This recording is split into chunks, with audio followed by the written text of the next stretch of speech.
এটা একটা দৃঢ় অবলম্বন, দৃঢ় অবলম্বন থেকে একটি পুলি ঝুলানো আছে, আর পুলিশ সাহায্যে একটি সুতায় দুইটি বস্তু এ ও বি ঝুলানো আছে।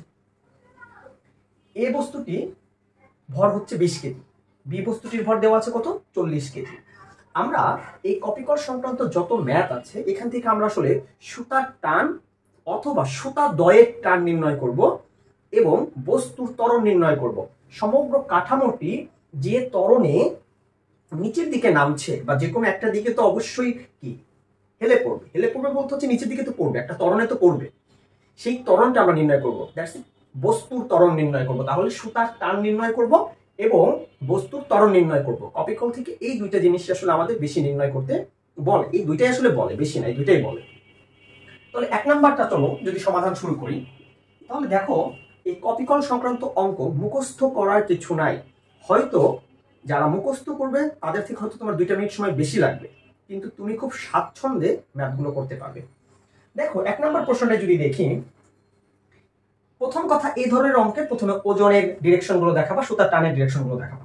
দেখো এ বস্তুর ওজন তাহলে কি এম এ জি, আমি এখানে এ বস্তুর ভরটাকে এম এ ধরে নিই আর এই বি বস্তুর ভরটাকে এম বি ধরে নিই, তাহলে বি বস্তুর ওজন এম বি জি। তাহলে আমি কিন্তু দুইটা বস্তুর ওজনের ডিরেকশন দেখালাম।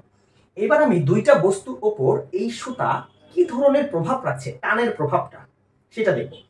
এই বস্তুটা যখন, এখানে একটা বিষয় খেয়াল করো যে এম এ বস্তুর ভরটা এম বি বস্তুর ভর থেকে কিন্তু বেশি, দ্যাটস ইট। এই পুরো কাঠামোটা কিন্তু এই দিকে কিন্তু নিচের দিকে কিন্তু কি হবে, নিচের দিকে কিন্তু ঝুলে পড়বে পুরো কাঠামোটা, কারণ এই বি বস্তুর ভর এই বস্তুর ভর থেকে বেশি, তাহলে পুরো কাঠামোটা কিন্তু কি করবে, এই দিকে নিচের দিকে নামবে। তাহলে এই বস্তুটা যখন নিচের দিকে নামবে তখন স্বাভাবিকভাবে এই বস্তুর উপর সুতার যে টানটা সেটা কিন্তু ওপরের দিকে কাজ করবে। আমি আগের দিন বুঝিয়েছিলাম যে এই বস্তুর আমার এই আঙুলটা যে একটা সুতা হয়, আর আমি যদি সুতার সাহায্যে বস্তুটাকে ঝুলিয়ে রাখি, তাহলে এই ওজন তো কাজ করছে নিচের দিকে, কিন্তু সুতার টানটা কোন দিকে তুমি যদি বুঝতে চাও, দেখো আমি ছেড়ে দেওয়া মাত্র কি বস্তুটা পড়ে গেল, এর মানে নিশ্চয় আমি সুতার টান ঠিক ওজনের বিপরীত দিয়ে এই বস্তুটাকে ধরে রেখেছি, তাহলে এই বস্তুর উপর সুতার যে টান বলটা সেটা কাজ করছে এইদিকে।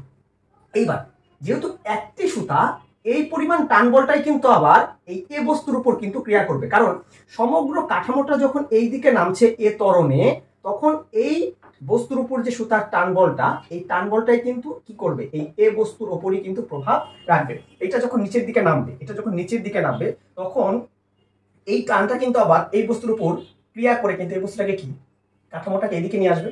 এর মানে এই পুরো কাঠামোটা এ ত্বরণে এইদিকে নামছে। এবার আসি, এবার দুইটা বস্তুর ব্যাপারে লিখি। ধরো প্রথমে এ বস্তুর ব্যাপার আমি লিখব, এ বস্তুর ক্ষেত্রে। তাহলে এ বস্তুর ক্ষেত্রে এ বস্তুর উপর কয়টা বল কাজ করছে, একটা হচ্ছে ওজনজনিত বল, একটা হচ্ছে সুতার টান।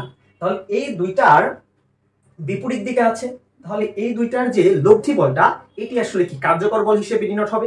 তাহলে আমরা কি জানি যে কার্যকর বল বা summation of F equal to M A.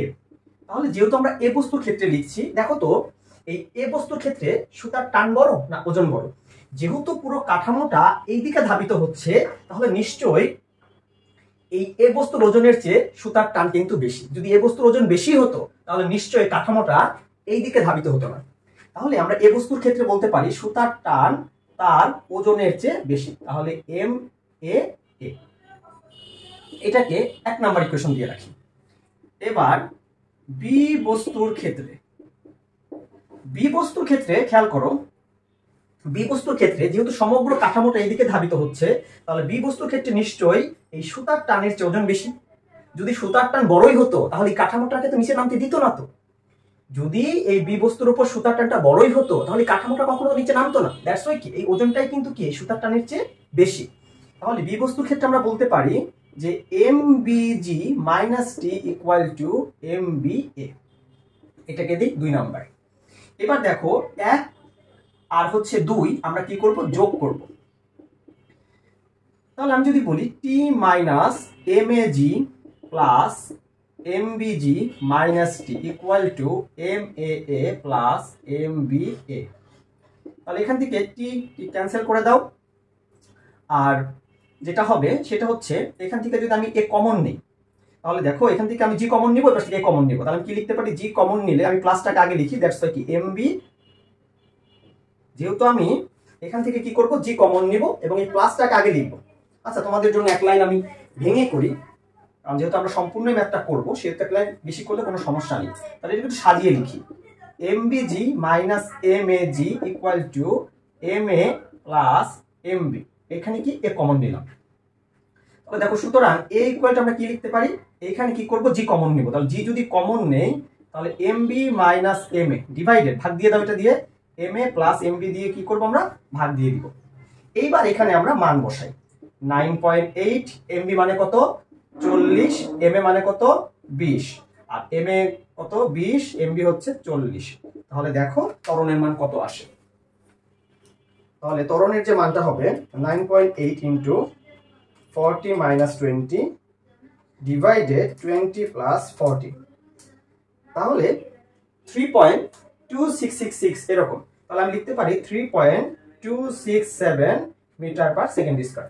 তাহলে এই যে বি বস্তুটা যে এ ত্বরণে এইদিকে যে ধাবিত হচ্ছে, বা পুরো কাঠামোটাই বলতে পারি, পুরো কাঠামোটা যে এ ত্বরণে এইদিকে ধাবিত হচ্ছে, সেই ত্বরণটা কত 3.267 মিটার পার সেকেন্ড স্কয়ার। এবার এই মানটা আমরা যে কোনো একটা ইকুয়েশনে বসাবো, যেহেতু সুতা কয়টা একটা, তাহলে সুতা টানা হবে কয়টা একটা। ধরো এটা আমরা 1 নঙে বসাই, 1 নঙে যদি বসাই তাহলে টি ইকুয়াল টু, দেখো তো এই মানটাকে আমি পাশে নিয়ে যেতে পারি না, তাহলে 1 নাম্বার সমীকরণের চেহারাটা দেখতে এরকম হবে না, M A plus M A জি। তাহলে এম এ মানে কত, এম এ মানে হচ্ছে 20, এ মানে হচ্ছে 3.267, 20 ইন্টু 9.8। তাহলে দেখো 3.267 ইন্টু 20 প্লাস 9.8 ইন্টু 20, তাহলে দেখো কত আসে, আসবে হচ্ছে 261.34 নিউটন। কারণ সুতার টান, এটা কি আসলে টান বল। এখন মনে করো কেউ যদি মনে করতো যে আমি 2 নং ইকুয়েশনে বসাবো, হ্যাঁ 2 নং ইকুয়েশনে বসাও, 2 নং ইকুয়েশনে বসালে চেহারাটা দেখতে কেমন হবে, দেখো টি কে ওই পাশে নিয়ে যাব আর এমবি একে এই পাশে নিয়ে আসবো, তাহলে টি ইকুয়াল টু এমবিজি মাইনাস এমবিএ। তাহলে বসাও, এমবি মানে কত 40, তাহলে 40 ইন্টু 9.8 বিয়োগ 40 ইন্টু 3.267। তাহলে এবার ক্যালকুলেশন করো, দেখো একই কথা হবে। তাহলে 40 ইন্টু 9.8 বিয়োগ 40 ইন্টু 3.267, তাহলে সে কিন্তু একই কথাই হলো যে 261.32 নিউটন, জাস্ট একটু 3432 একই কথাই আসলে 261.32 নিউটন। এই হচ্ছে ঘটনা আর কি। তাহলে 1 নাম্বার প্রশ্ন থেকে তোমাদেরকে যদি এইরকম সুতার টান এবং বস্তুর ত্বরণ বলতে পারো, কাঠামোর পুরো কাঠামোর ত্বরণ যদি বলে একই কথাই, তাহলে বস্তুর ত্বরণ বা সুতার যদি টান বলে তাহলে তোমরা এইভাবে নির্ণয় করে দিবে। আশা করি বুঝতে পেরেছো।